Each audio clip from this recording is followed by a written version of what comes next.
लग्नानंतर होईलच प्रेम मालिकेच्या पुढील काही येणाऱ्या भागांचे अपडेट जाणून घेऊया आपल्या आजच्या या व्हिडिओमध्ये। तर आता आपण इथे पाहणार आहोत की आता जीवा, पार्थ, नंदिनी, काव्या ह्या चौघांच्याही आयुष्यात येणार पुन्हा एकदा खूप मोठं संकट। आता नेमकं काय असणार आहे हे संकट आणि रम्याचा या सगळ्याशी काही संबंध असणार आहे का? रम्या पार्थ काव्याला वेगळं करण्यासाठी काही करणार आहे का? हे सगळं जाणून घेऊया आपल्या या व्हिडिओमध्ये। तर आता आपण इथे पाहिलं आहे की वसुहत्याला रम्याने ती गुणपत्रिका दाखवली आहे, जी वसुहत्यालाही न सांगता रम्याने बनवून घेतलेली होती पार्थ आणि काव्याची। मग आता ती पत्रिका आता रम्या ही वसुहत्याच्या हातात देते। वसुहत्या म्हणते आता याचं काय करायचं आहे? लग्न तर होऊन गेलंय की काव्याचं आणि पार्थचं। त्याबरोबर मग रम्या लगेचच म्हणते, आई अगं काव्य आणि पार्थचं लग्न जरी झालेलं असलं तरी मला जी गोष्ट हवी आहे ती अजून त्यांच्यामध्ये झालेली नाही आहे, ती म्हणजे त्यांची पहिली रात्र। आणि जोपर्यंत त्यांच्यामध्ये काही नवरा बायकोचे संबंध आलेलेच नाही आहेत तोपर्यंत त्या मंगळसूत्राला, त्या नात्याला, त्या नावाला काय अर्थ आहे गं? सांग ना। म्हणूनच आता मी म्हणते ते तू कर, पुढे मला जे हवं आहे ते आपोआप घडत जाईल। वसुहत्या म्हणते म्हणजे नेमकं तुला करायला काय लावायचं आहे मला रम्या? रम्या म्हणते काही जास्त करायचं नाही आहे तुला। आता तू काय करायचं, तू फक्त जायचं आणि मालिनी मामीला सांगायचं की पार्थच्या जीवाला धोका आहे आणि ही पत्रिका तू तिला दाखवायची आणि सांगायचं की तुम्ही कोणी पत्रिका बघितल्या नाही म्हणून मग मी स्वतःहूनच गुरुजींना पत्रिका दाखवल्या। त्याबरोबर वसुहत्या म्हणत असते, रम्या अगं काय बोलतेस तू हे सगळं? नाही नाही नाही नको, हे असं काहीही करायला नको। हे बघ सध्या आपल्यावरती घरात सगळेच जण नाराज आहेत, त्यामध्ये हा पत्रिकांचा वगैरे काहीतरी आगाऊपणा आपण केला ना तर घरातले सगळेजण आपल्यावरती आणखीन रागवतील। त्यामुळे मला वाटतं की हे पत्रिका वगैरेंचं प्रकरण आपण घ्यायलाच नको। आणि त्याहून महत्त्वाचं मालिनीच्या गावचे ते गुरुजी तुला आठवत आहेत ना? अगं ते किती सिद्ध आहेत ते। जर मालिनीने चुकून त्यांना या पत्रिका दाखवल्या तर? त्याबरोबर रम्या म्हणते एक मिनटं, हे आपण नाही, तू करणार आहेस, तू खोटं बोलणार आहेस, मी या सगळ्यात नसणार आहे, समजलं? त्यावर वसुहत्या म्हणते म्हणजे तुला म्हणायचं आहे की हे सगळं मी माझ्या अंगावर घ्यायचं? रम्या म्हणते हो घ्यावंच लागेल, खूप प्रेम आहे ना आई तुझं माझ्यावर, मग सिद्ध कर तुझं माझ्यावर किती प्रेम आहे ते। त्यानंतर मग आता वसुहत्याचा नाईलाज होतो। वसुहत्या म्हणते, रम्या तुझ्यासाठी मला काय आणि अजून किती खोटं बोलावं लागणार आहे ना, मला खरंच कळतच नाही आहे। आणि कधी तर ना मला पश्चाताप होतो, कधी असं वाटतं मी उगाचच तुला खोट्या आशा दाखवल्या।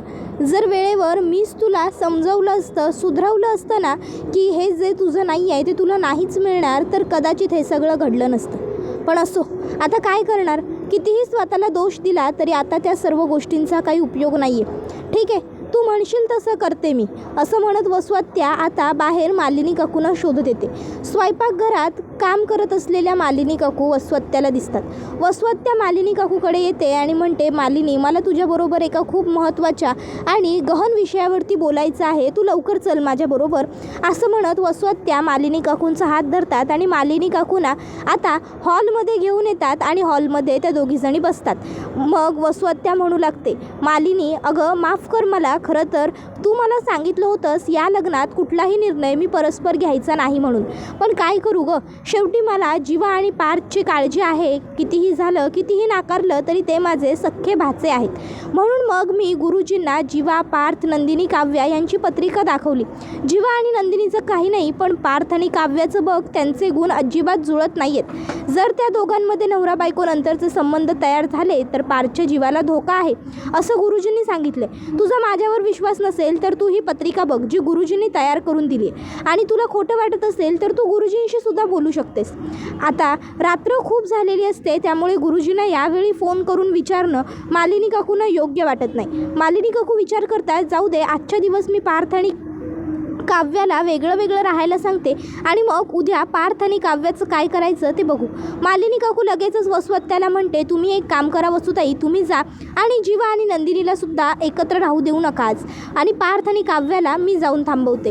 नाही, कारण काय आहे, जर पार्थ आणि जीवा हे एकमेकाशी उद्या बोलले आणि पार्थला कळालं की फक्त काव्य आणि त्याला वेगळं वेगळं राहायला सांगितलं तर त्याला प्रश्न पडेल की असं का. म्हणून आपण असं सांगायचं की जीवा आणि नंदिनीला सुद्धा वेगळं वेगळं राहायचं आहे पूजा होईपर्यंत. जा तुम्ही त्या दोघांना सांगा, मी पार्थ आणि काव्याकडे बघते. असं म्हणत वसुआत्या जीवा नंदिनीच्या रूमकडे जातात तर मालिनी काकू येऊन काव्य आणि पार्थचा धडाधड दरवाजा ठोकतात. पार्थ घाईघाईने दरवाजा उघडतो, बघतो तर काय समोर मालिनी काकू असतात. पार्थ घड्याळात बघतो आणि म्हणतो, आई काय गं, काय झालं एवढ्या उशिरा तू इकडे काय करतेस, काय झालं आहे का. त्याबरोबर मालिनी काकू म्हणतात, अरे हो काय झालं आहे का, म्हणजे काय खूप काय झालं आहे. अरे बाळा तू आणि मी काव्याला घ्यायला आली आहे. पार्थ म्हणतो काव्याला. त्यावर मालिनी काकू म्हणतात, हो काव्याला. काव्या बाळा आज तुला इकडे झोपता येणार नाही आहे, तू चल बरं माझ्याबरोबर. आता मालिनी काकूंनी असं म्हटल्यावर पार्थ म्हणतो, आई अगं काय बोलतेस तू हे, आणि काव्यांना इथे का नाही झोपता येणार, आणि जर काव्य इथे नाही झोपणार तर त्या कुठे झोपतील. आई आणि आता हे काय गं नवीन, तुम्ही उगाच सतावताय का मला. अगं झालं की आता सगळं तुमच्या म्हणण्याप्रमाणे, लग्न झालं, लग्नानंतरचं खेळ वगैरे सगळं झालं की गं. त्यावर मालिनी काकू म्हणतात, तेच तर म्हणते फक्त खेळ झालेत, अजून पूजा पाठ सगळं व्हायचं आहे पार्थ, त्यामुळे असं तुम्हाला एकत्र नाही राहता येणार.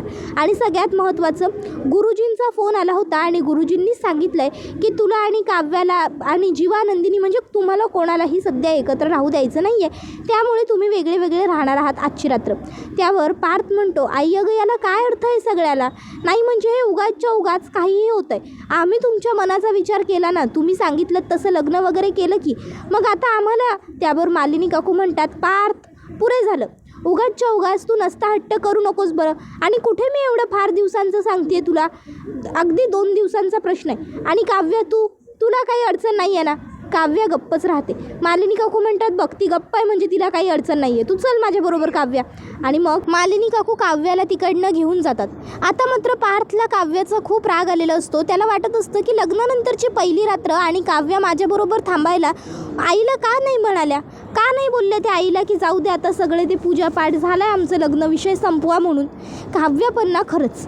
त्याबरोबर मालिनी काकू इकडे काव्याला सांगतात, काव्या सॉरी बाळा, नाही म्हणजे मला खरं तर तुम्हाला असं डिस्टर्ब करायचं नव्हतं, पण काय करू, अगं गुरुजींचा अचानक फोन आला आणि गुरुजींनी सांगितलं की तुम्हाला आजची रात्र एकत्र नाही झोपू द्यायचं, म्हणून मी येऊन असं रात्री तुम्हाला डिस्टर्ब केलं. मला माहिती आहे कदाचित तुलाही राग आला असेल माझा किंवा वाईट वाटलं असेल, पण काय करू, आई आहे ना गं मी तुमची. तुमच्या संसारात पुढे जाऊन काही अडचणी निर्माण होऊ नये, सगळं व्यवस्थित व्हावं म्हणून मी हे सगळं केलं.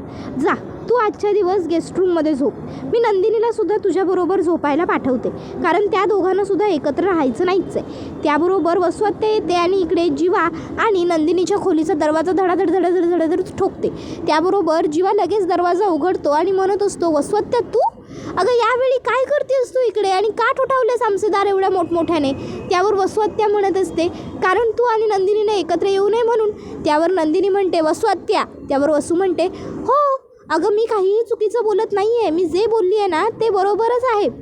तुला आणि जीवाला आज एकत्र राहू द्यायचं नाही आहे, म्हणूनच तर दरवाजा ठोठावलेत मी.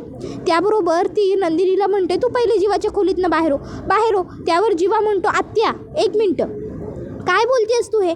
आणि नंदिनी माझ्या खोलीत नाही तर आमच्या खोलीत आहे, ही रूम आमची आहे. त्यावर वसुआत्या म्हणते, अरे हो रे बाबा हो, तुमचीच रूम आहे, पण काय आहे ना आईसुद्धा तुमचीच आहे की नाही. तुमच्या आईने सांगितलं मला की तुम्हाला येऊन थांबव, तुम्हाला आज एकत्र राहू द्यायचं नाही आहे, म्हणून आले होते मी तुम्हाला दोघांना थांबवायला. तुमच्या दोघांमध्ये काही झालेलं तर नाही आहे ना. त्यावर जीवा आणि नंदिनी म्हणते, वसुआत्या. त्यावर वसू म्हणते, अरे हो तुमच्या दोघांमध्ये आज काहीही होता कामा नये असं गुरुजींनी सांगितलं आहे, म्हणूनच तर थांबवलं ना मी तुम्हाला दोघांना. आणि तसंही पार्थ आणि काव्यालासुद्धा थांबवलं आहे आम्ही.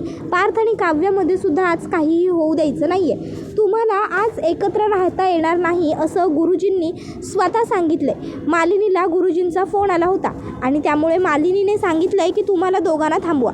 बरं नंदिनी तू चल माझ्याबरोबर, तुला गेस्ट रूममध्ये काव्याबरोबर झोपायचं व्हायचं आहे आज. आता खरं तर नंदिनीला हे सगळ्याचा राग आलेला असतो, पण जीवा तापलेला असतो, त्यामुळे नंदिनी शांत राहते आणि म्हणते ठीक आहे. जीवा आजच्या रात्रीचाच तर प्रश्न आहे. मग जीवासुद्धा नंदिनीला काही नाही बोलत. नंदिनी गेस्ट रूममध्ये जाऊन काव्याबरोबर झोपते. तर आता इकडे रम्याला मात्र खूपच जास्त आनंद होतो. वसुहत्या तिला येऊन सांगते कामगिरी फत्ते. रम्या म्हणते चला आता सगळं माझ्या मनाप्रमाणे घडणार. इतके दिवस मी काव्यार्थाला तोडण्यासाठी स्वतःच्या हातांनी प्रयत्न करत होते, स्वतःचे हात बरबटवून घेत होते, पण आता नाही. आता काव्यार्थ स्वतःला तोडून घेणार, बघशील आई तू. वसुहत्या म्हणते रम्या तुला वाटतंय तसं खरंच काही होईल का? रम्याला लगेचच हसत हसत वसुहत्याला उत्तर द्यायचं असतं. ती म्हणते हो, बघशील की पुढे काय आणि कसं घडतं ते. गुड नाईट आई असं म्हणत ती झोपून घेते. त्याबरोबर आता इकडे दुसऱ्या दिवशी सकाळी पहाटेच काव्या उठते. काव्या आणि नंदिनी दोघीही उठतात. दोघीही जणी आंघोळ वगैरे करून घेतात, फ्रेश होतात. काव्या विचार करते काल पार्थना आणि मला एकत्र रात्री राहता आलं नाही म्हणून पार्थना वाईट वाटलेलं आहे आणि पार्थ नाराजही झालेले आहेत. पार्थना मनवण्यासाठी काहीतरी केलं पाहिजे. मग काव्या विचार करते आयडिया. एक उत्तम पदार्थ बनवते पार्थच्या आवडीचा आणि पार्थचा राग येऊ जाईल. मग काव्य ठरवते मी पार्थसाठी छान मस्त गुलाबजाम बनवते. तसंही पार्थना गोड पदार्थ आवडतातच की. गोड पदार्थानेच तर आमच्या प्रेमाच्या नात्याला सुरुवात झाली होती. मग ती रेड वेल्वेट पेस्ट्री असू दे किंवा फ्रूट सलाद असू दे. पण आज मी या दोन्ही गोष्टींपैकी काहीही करणार नाही आहे. यावेळी मी पार्थसाठी गुलाबजाम बनवणार. प्रेमाचा, आमच्या दोघांच्याही प्रेमासारखा पाकात मुरलेला गुलाबजाम. आणि मग काव्य आता पार्थसाठी गुलाबजाम करायला घेते. इतक्यात तिकडे रम्या येते. रम्या आता विचार करते चला आता जरा या काव्या मॅडमचा स्वयंपाकही बिघडवूया, यांच्या नात्यात बिघड पडायला आणखीन जरा मदत होईल. मग आता रम्या म्हणते अरे वा वा वा काव्या, इतके छान चविष्ट गुलाबजाम बनवत आहेस म्हणजे नक्कीच तुझ्या चेहऱ्यावरचा आनंद बघून मला ओळखता येते तू हे गुलाबजाम इतक्या आवडीने आणि इतक्या मनापासून फक्त पार्थसाठीच बनवत असशील. त्यावर काव्या लाजते. रम्या म्हणते अगं बाई लाज तरी बघा ती चेहऱ्यावरची. बरं लाजने पार लाली आली आहे तुझ्या चेहऱ्यावर. मी सुद्धा मदत करू का तुला काव्या? नाही म्हणजे तुला चालणार असेल तर हां, नाहीतर जर तुझ्या नवऱ्यासाठी तुला फक्त तुझ्या एकटीच्याच हातांनी बनवायचं असेल तर. त्याबरोबर काव्या म्हणते तसं काही नाही आहे ग रम्या. मग रम्या आणि काव्या मिळून गुलाबजाम बनवू लागतात. आता रम्या मुद्दामून काव्याला म्हणते अगं यामध्ये पिस्ता घाल ना, पिस्ता आणखीन छान लागेल. म्हणजे ड्रायफ्रूटचे गुलाबजाम म्हणजे आतमध्ये पिठामध्ये एक मस्त कालव की. मग काव्या काय करते गुलाबजाममध्ये आता तिथे ड्रायफ्रूट थोडेसे कापून कट करून व्यवस्थित टाकते. पण आता पार्थला अजिबातच आवडत नाही पिस्ता. ही गोष्ट काव्याला माहीतच नसते आणि काव्या पार्थला ते गुलाबजाम खायला देते. पार्थ गुलाबजाम खातो, त्यातला पिस्ता त्याच्या तोंडात येतो आणि पार्थ चिडतो. आधीच एकतर पार्थ चिडलेला असतो, रात्री त्यांना एकत्र राहायला मिळालेलं नसतं त्यामुळे. आणि तो म्हणतो काव्या याला काय म्हणतात, याला असे गुलाबजाम म्हणतात का? हां, कुणी सांगितलं होतं हे सगळं करायला? काव्या म्हणते अहो पार्थ मी आवडीने ड्रायफ्रूट. पार्थ म्हणतो अहो कोणी टाकतं का गुलाबजाममध्ये कधी ड्रायफ्रूट? जर एखादी गोष्ट येत नसेल किंवा जमत नसेल ना तर माणसाने ती गोष्ट करण्याचा अट्टहास करूच नाही, कळलं ना?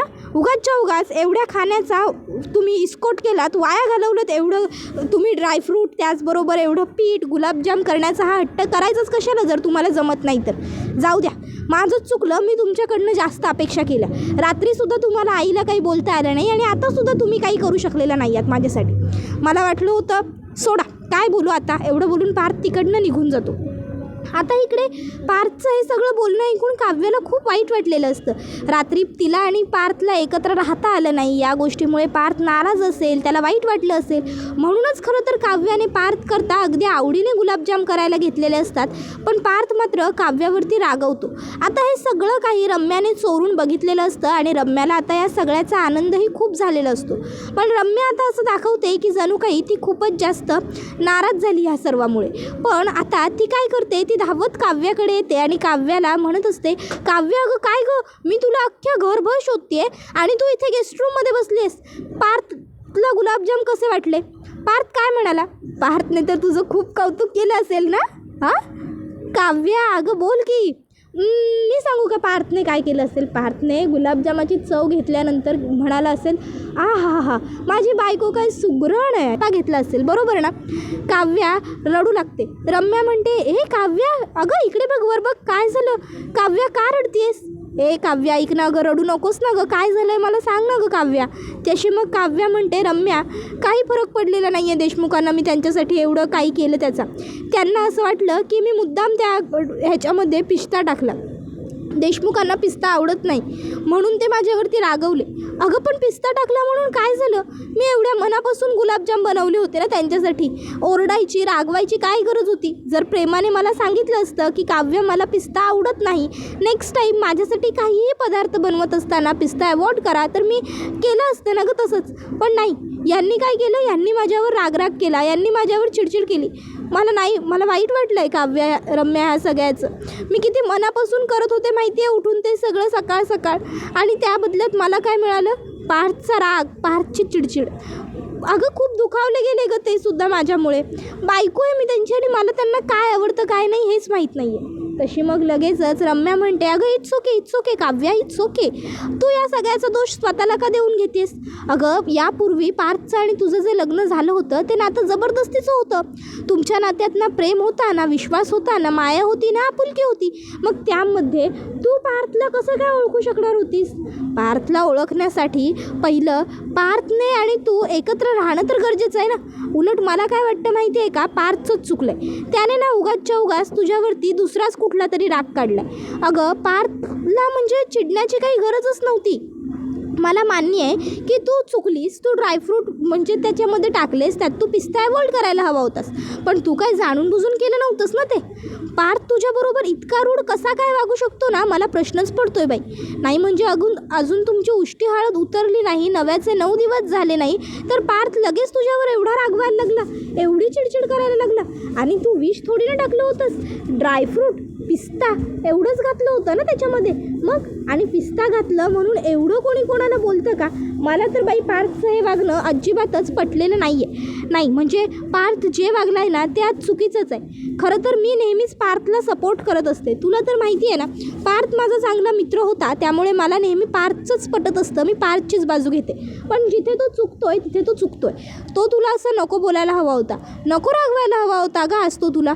म्हणजे हे प्रेम आहे, मी काहीही करू शकतो वगैरे वगैरे, ते सगळं काय फक्त म्हणण्यापुरतंच आहे का. उलट आज तर पार्थने तू घातलेले पिस्त्याचे गुलाबजामसुद्धा आवडीने खायला हवे होते. पिस्ता आवडत नाही म्हणून काय झालं, बायको तर आवडते ना. मग की ते सुद्धा जाऊ दे बाई, मी काही बोलतच नाही, नाहीतर उगाच तुम्हाला वाटेल की मी वाद लावते तुमच्यात. एवढं बोलून रम्या तिकडनं निघून जाते. आता काव्याला रम्याचं म्हणणं पटलेलं असतं, कारण आधीच रम्याने काव्याचा विश्वास जिंकलेला आहे ना. काव्य करते खरंच की माझ्यावर एवढं प्रेम आहे, तेवढं प्रेम आहे, माझ्याशिवाय जगू शकत नाही, माझ्याशिवाय राहू शकत नाही. देशमुख असं नेहमी म्हणतात.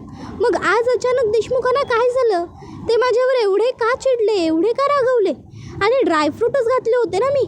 मग जर त्यांना एवढं रागवायचं होतं माझ्यावरती, तर प्रेमासाठी सारखं माझ्याबरोबर का वागले. माझंच चुकलं. मला खूप वाईट वाटलं आहे देशमुखांच्या आजच्या वागण्याचं. खूप म्हणजे खूप हर्ट केलं आहे त्यांनी आज मला. मी नाही विसरू शकणार हे, असं म्हणत आता काव्य तिकडे रडत बसलेली असते. त्याबरोबर आता हा व्हिडिओ इथेच संपतो. व्हिडिओ आवडला असेल तर व्हिडिओला लाईक करा, चॅनलवर नवीन असाल तर चॅनलला सबस्क्राईब करा आणि बेल आयकॉन आठवणीने प्रेस करा, जेणेकरून तुम्हाला पुढच्या प्रत्येक व्हिडिओचं नोटिफिकेशन मिळत जाईल आणि सर्व व्हिडिओंचा आनंद हा अगदी उत्तम पद्धतीने घेता येईल. चला तर मग प्रेक्षकांनो, आजच्या पुरतं इथेच थांबूया. पुढचा व्हिडिओ येईपर्यंत या व्हिडिओचा छान पद्धतीने आनंद घेत राहा. टाटा, बाय बाय, धन्यवाद, take care all of you.